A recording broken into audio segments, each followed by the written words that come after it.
Alhamdulillahirabbil alamin. Faddala ala bani adama bil ilmi wal amal. Wassalatu wassalamu ala asyrafil anbiya'i wal mursalin sayyidina wa habibina wa syafi'ina wa maulana Muhammadin sallallahu alaihi wasallam. Asyhadu an la ilaha illallah wahdahu la syarika lah wa asyhadu anna sayyidina wa nabiyyana Muhammadan abduhu wa rasuluh. Amma ba'du. Ya ibadallah, usikum wa nafsi bi taqwallah wa fawzal muttaqin wa a'udzukum wa iyaya ala ta'atillahi wa ta'ati rasulih fi kulli waqtin la'allakum tuflihun. Wa idza quri'a al-Qur'an fastami'u lahu wa ansitu la'allakum turhamun. A'udzu billahi minasy syaithanir rajim. Bismillahirrahmanirrahim. Wa lanabluwannakum bi syai'in minal khawfi wal ju'i wa naqsin minal amwali wal anfusi wath thamarat wa basyyiris shabirin. Shadaqallahul azim. Wa balaga rasuluhun nabiyyul karim wa nahnu ala dzalika minasy syahidin wasyakirin walhamdulillahi rabbil alamin. Alhamdulillah, pada kesempatan ini kita semua masih diberikan nikmat sehat, nikmat panjang umur. Semoga kesempatan ini kita semua selalu dipakai untuk selalu beribadah kepada Allah dan Rasul-Nya. Mudah-mudahan kita semua dijadikan menjadi orang-orang beriman dan bertakwa. Amin ya Allah ya Rabbal alamin. Salawat dan salam kita haturkan kepada junjungan kita, yakni Habibana wa Syafi'ana wa Maulana Muhammad sallallahu alaihi wasallam.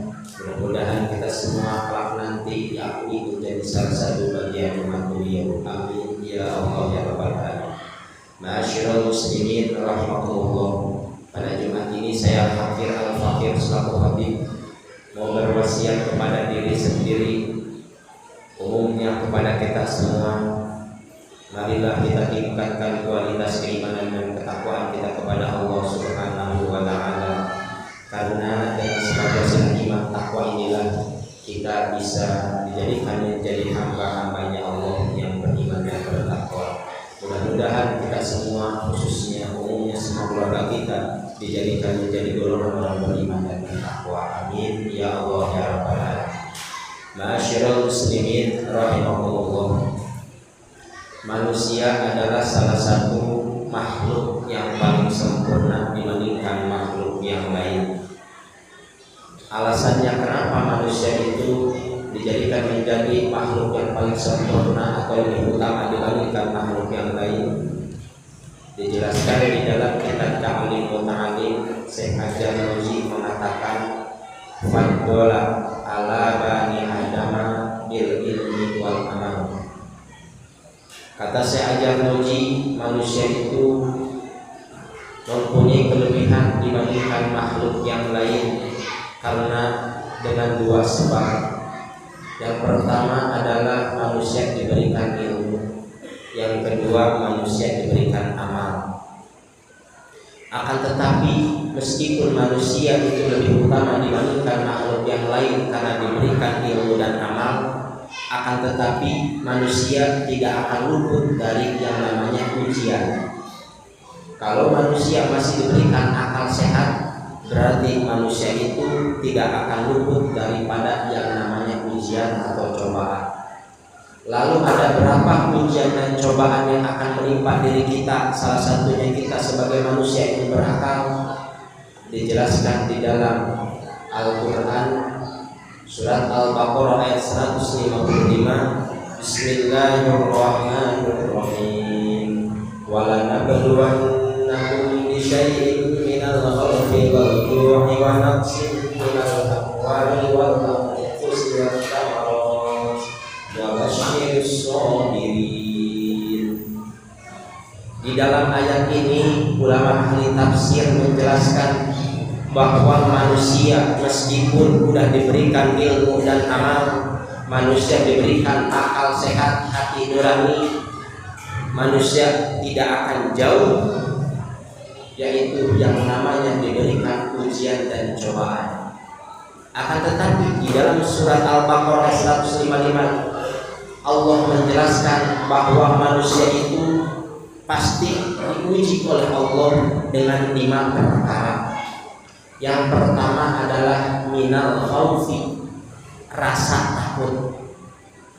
Yang jadi masalah pada hari ini kita semua, salah satunya saya sebagai khotib, rasa takut itu bukan hanya takut kepada Allah dan Rasul, tetapi malah takut kepada sesama manusia. Di saat kita meninggalkan sholat, kita nggak ada rasa takut. Di saat ada pengajian masjid terus kita nggak kemana-mana, di rumah hanya santai cuma megang handphone, kita tidak ada rasa takut meninggalkan pengajian. Akan tetapi di saat kita bekerja di satu perusahaan, kita kerja dengan manusia, kita kerja dimanapun tempatnya, kita selalu takut di saat kita meninggalkan pekerjaan itu. Nah inilah salah satu ujian sebagai manusia yang berakal. Akal dan hatinya dipakai apa enggak untuk beribadah kepada Allah, meskipun pekerjaan itu wajib. Kata siapa? Kata Rasul. Rasulullah sallallahu alaihi wasallam, "Ikmal di dunia karena kata ia abadan." Hei para sahabat, hai orang yang diberikan akal hati nurani, ikmal di dunia, bekerjalah di duniamu. Karena kata ia abadan, karena kamu seolah-olah akan hidup selamanya. Artinya apa? Kamu mempunyai keluarga, wajib dinafkahi. Kamu mempunyai anak, wajib disekolahkan. Kamu mempunyai istri, wajib diberikan sesuatu yang layak. Di saat kita nggak bekerja, berarti kita berdosa kepada Allah dan Rasulnya. Akan tetapi, wa'mal li akhiratika karena katamu itu godaan. Hai para sahabat, di saat kamu sudah bekerja, jangan kau tinggalkan akhiratmu, jangan kau tinggalkan perintah Allah dan Rasulmu. Salah satunya adalah sholat 5 waktu. Dan pada hari ini kita diuji oleh Allah rasa takut seperti lebih baik kita nggak sholat dibandingkan kita nggak kerja. Kenapa? Itu ujian kita sebagai manusia. Apakah kita layak sebagai manusia? Apakah kita layak sebagai orang atau makhluk Allah yang paling mulia di hadapan Allah?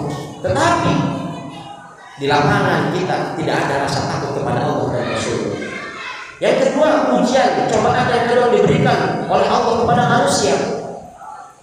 Wal juni, yaitu rasa lapar. Rasa lapar inilah yang bisa melupakan ibadah kepada Allah Subhanahu wa taala. Di saat kita lapar, di saat kita perut istri kita, perut anak kita ingin makan, ingin minum, kita selalu mengusahakan untuk mencarinya biar bisa dapat makan dan minum dan untuk membeli yang lainnya. Akan tetapi di saat kita amal akhirat, apakah istri kita sudah bisa sholat atau belum? Anak kita sudah bisa baca Quran atau belum? Kita tidak pernah mengusahakan. Kenapa? Karena manusia diberi ujian seperti itu. Akan tetapi ingat, manusia diberikan akal dan hati. Bagaimana cara memakai akal dan hati? Kenapa? Karena derajat manusia melebihi derajat makhluk yang lain. Akan tetapi kalau sebaliknya, akal dan pikiran tidak dipakai, berarti kita sebagai orang yang paling rugi di dunia ini. Ujian cobaan yang ketiga yang diberikan oleh Allah kepada kita semua, wa naqsim minal amwali. Ujian yang ketiga yaitu adalah kita selalu merasa kurang, merasa tidak cukup, padahal Allah sudah memberikan kesehatan, panjang umur, tetapi kita tidak mau berusaha mencari. Dan bahkan di saat kita sudah bekerja, punya gaji, punya penghasilan, kadang kita selalu berkurang. Padahal lihat teman-teman kita, saudara kita, keluarga kita yang di sebelah yang belum punya pekerjaan, masih bisa bersyukur, masih bisa sholat ke masjid, masih bisa ngaji, masih bisa menyempatkan untuk berbuat baik. Tetapi akan kita semua yang diberikan gaji, yang diberikan pekerjaan, kadang menyanyiakan ibadah kepada Allah dan Rasul. Itulah manusia.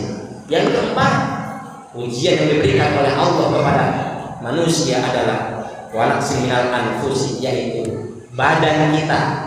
Di saat kita olahraga, kita semangat, pagi-pagi kita naik sepeda, pagi-pagi kita lari, Tujuannya untuk sehat, tujuannya untuk kita biar badan kita bisa bekerja, akan tetapi lupa di saat kesehatan itu kita udah dapatkan, tetapi sholat kita nambah malas, ngaji nambah malas. Harusnya kesehatan itu dipakai untuk beribadah kepada Allah. Di saat kita ada pengajian, kita nggak mau padahal udah sehat. Di saat kita ada sholat, ada istighosah, ada bacaan yasin, ada bacaan sholat di masjid dan kegiatan kebaikan di masjid, kita malah tidak mau. Tetapi tiap pagi kita sehat, tiap pagi kita olahraga, kesehatan itu kita sia-siakan. Padahal kesehatan itu pasti ada ujungnya. Masih banyak orang olahraga tetap meninggal.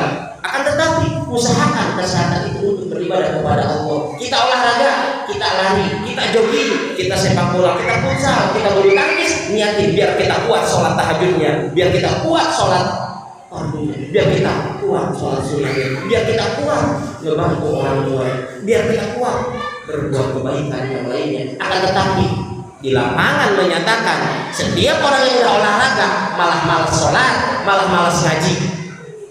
Itulah ujian manusia. Yang terakhir yang diberitakan oleh Allah yang diberi kepada kita, yaitu ujian yang terakhir manusia adalah wanaksu wassamaro.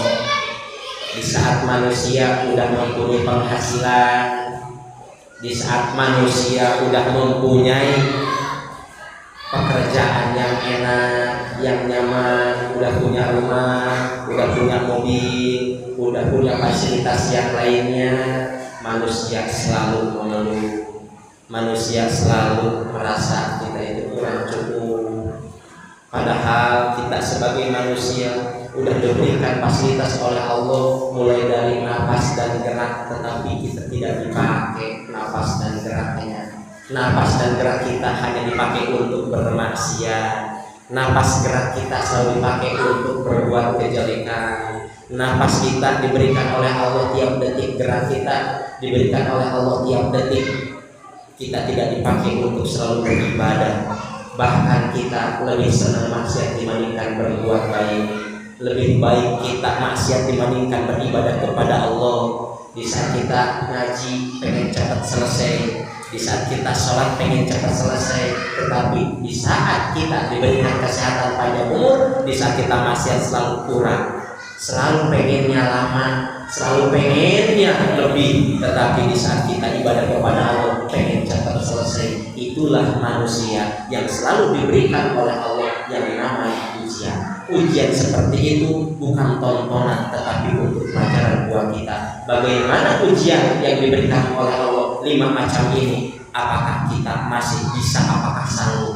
Makanya ayat Allah terakhir, wa basyiris shabirin. Ya Allah, Allah memberitahukan kepada Rasulnya, ya Rasulullah, wa basyiris shabirin, beritahukanlah kepada umatmu akhir zaman nanti umatmu akan banyak ujian itu tidak dipakai, tidak untuk dipakai pelajaran, malah dipakai koyak-koyak, malah dipakai berbuat keburukan, bukannya untuk beribadah. Padahal di sini Allah memakai lapan as-sabiri. As-sabiri adalah kita harus sabar dalam 5 macam ujian tadi.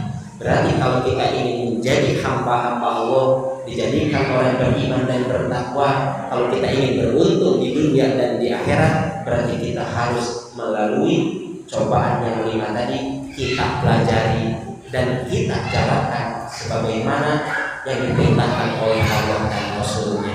Mudah-mudahan khutbah yang singkat ini ada manfaatnya bagi saya, umumnya bagi kita semua. Mudah-mudahan kita dijadikan menjadi orang-orang yang selalu bersabar, yaitu selalu taat kepada Allah dan Rasulnya. Mudah-mudahan kita nambah lagi ibadahnya, mudah-mudahan kita selalu istiqomah menjalankan perintah Allah dan Rasulnya.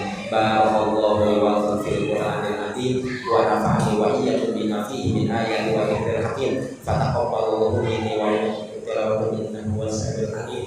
Aqulu qawli hadza fastaghfiruhu innahu huwal ghafurur rahim.